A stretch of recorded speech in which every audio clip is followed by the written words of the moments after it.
The defense and foreign policy areas are totally intertwined. Politicians are averse to dealing critically with the military establishment or our defense policies for fear of having their patriotism questioned.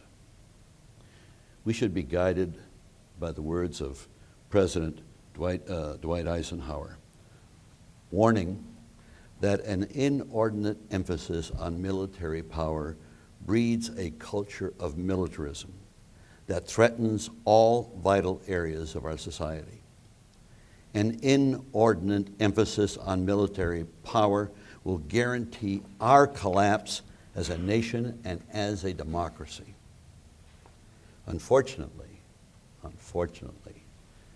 no president since Dwight Eisenhower has even dared acknowledge the growing force of American militarism in our culture.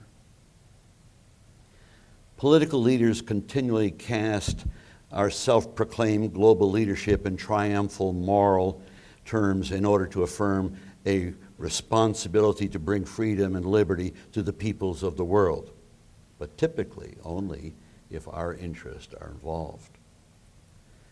The U.S. is the mightiest nation on earth, and it claims the right to police the world, but the cost of this declared right is a bloated defense budget and a defense industry, a war industry, that knows no limits. Our militarized economy is both a direct cost to the American taxpayer and an indirect cost in what is lost in funding for education, healthcare, and our infrastructure. Consider the triumphalism in America's version of the end of the Cold War. We boast that America won the Cold War. Of course, we do this with selective memory about the human cost, the collateral damage, the destabilization of governments in the Congo, Iran, Lebanon, Chile, Vietnam, and a number of Central American countries, none of whom threatened this country. To claim that we won the Cold War implies that we knew what was going on in the Soviet Union.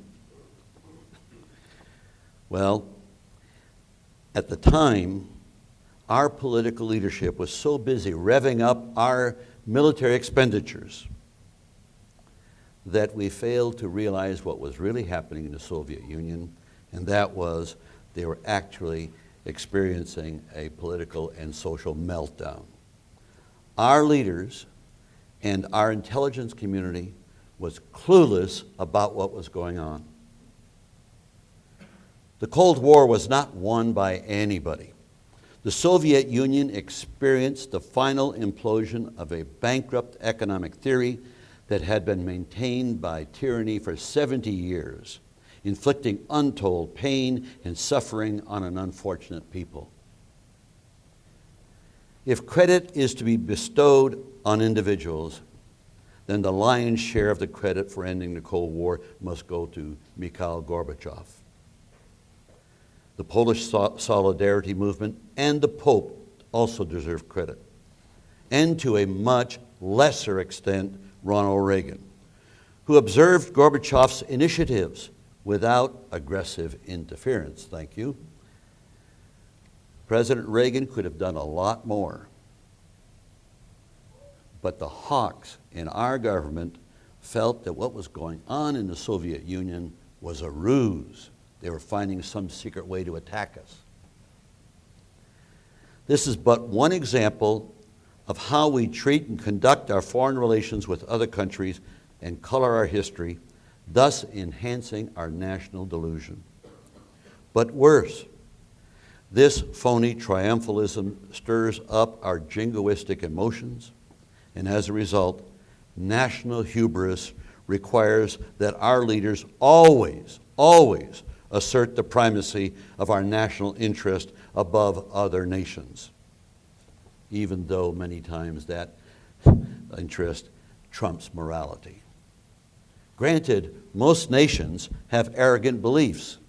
The structure of nation states without superior global authority and or without national leadership committed to maintaining an informed constituency mandates a culture of selfishness in those nation states.